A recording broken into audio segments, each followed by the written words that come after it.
Our universe seems to be defined by a set of numbers which in some sense look special. If we had different numbers, we would end up with a sterile universe. People react to this seeming coincidence in a number of ways. You could say it's the outcome of some kind of design or providence.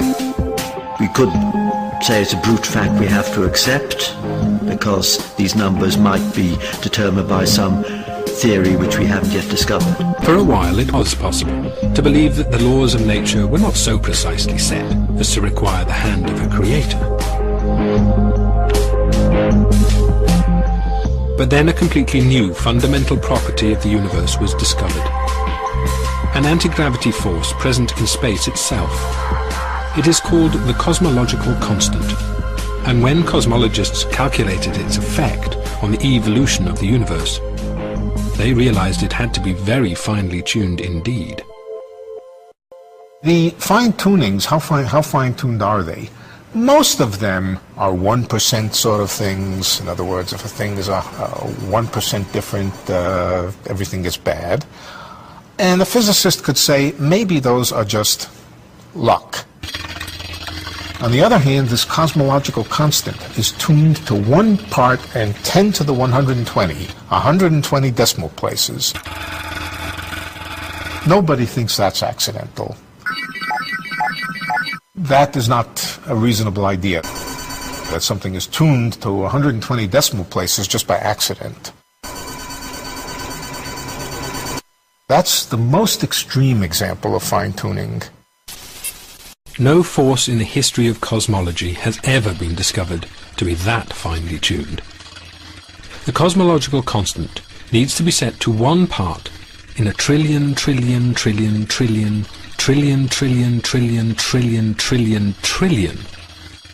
Otherwise the universe would be so drastically different that it would be impossible for us to evolve.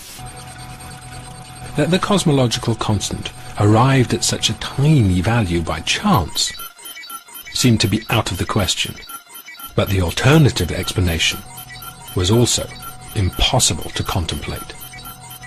Physicists did not want to accept the idea that the laws of nature might be controlled by the benevolence of nature. There should be no reason why the luck should just have it that we can exist. It's too much, it's a stretch, it's much too far to stretch. It seemed that hidden in the laws of nature was a value so precise that it was impossible to deny that our universe was designed.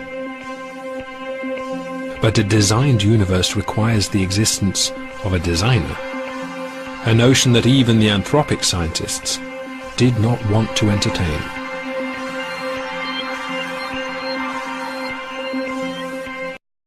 It seemed that hidden in the laws of nature was a value so precise that it was impossible to deny that our universe was designed. But a designed universe requires the existence of a designer.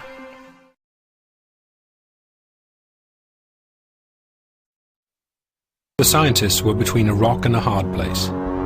Their own discoveries were pointing them towards an intelligent designer. This is its dislike of mixing religion into physics.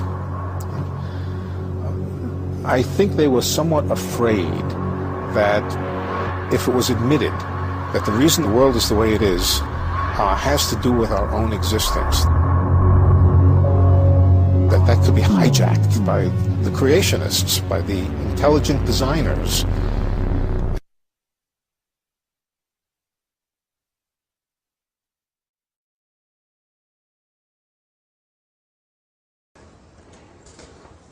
There are physicists who will tell you that if you take about half a dozen physical constants, these are constants that physicists have no explanation for, they just accept that these numbers have the values that they do, and they then do theoretical calculations using their models to say if any one of these half dozen constants was ever so slightly varied, then the universe as we know it would not be possible. For example, if the gravitational constant was a little bit different, there would be no stars, there would be no galaxies, the entire universe would just be a uniform splurge of hydrogen, for example.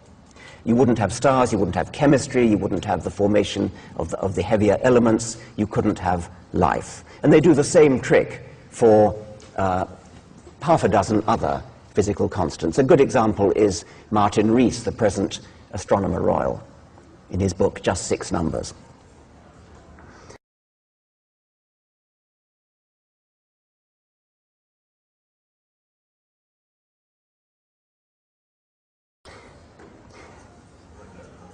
If the universe, if constants of the universe are indeed fine-tuned, how do we explain it? How do we explain the appearance that the universe is tuned to bring us into existence?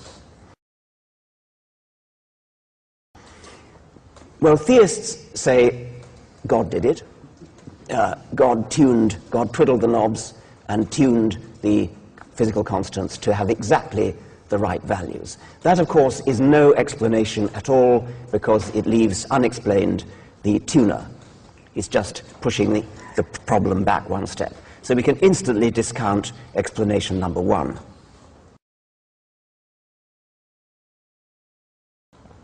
Explanation number two is adopted by physicists, I think Steven Weinberg, who was quoted earlier in this conference.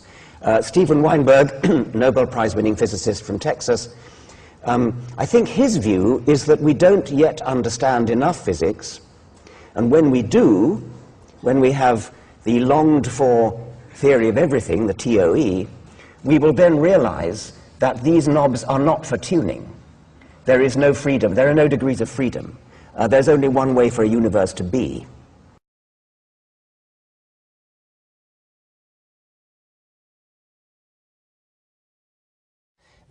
Having accepted the word of physicists that there is an element of fine-tuning, and I've tried to lay out three possible explanations. One would be God, which, as I've said, isn't an explanation at all. One would be the multiverse, and then anthropically, with hindsight, saying we have to be sitting in one of the universes that could give us. But the third one, which I've attributed to you, possibly wrongly, would be what I call the macho physicists, who say, well, it's just that we don't understand why these things are the way they are. One day we will, when we have a theory of everything, it will be understood. But it sounds from our conversation as though that I misrepresented you there.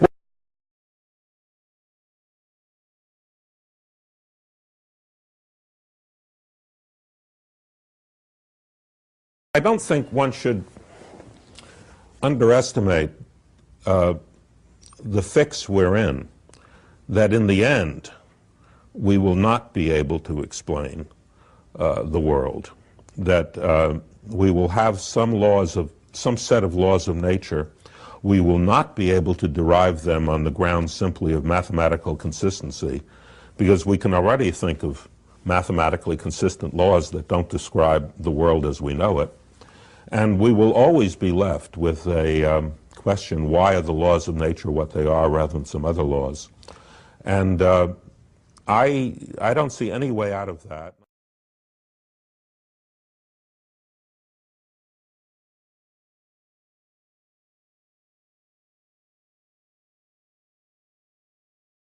The fact that the constants of nature are suitable for life, which is clearly true, we observe. The final idea, which I think probably most physicists at least have some time for, is the multiverse theory.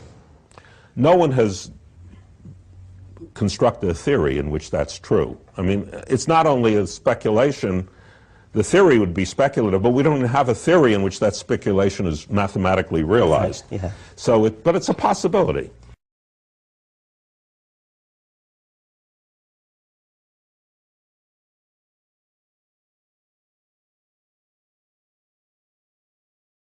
And the fact that the cancellation is so precise means that the number of universes in the multiverse you need to postulate in order to anthropically be comfortable with it is very, very large. And it must be at least 10 to the 56, or in fact, exactly, if you think you have some idea about fluctuations at even shorter distances, I think you would say at least 10 to the 120.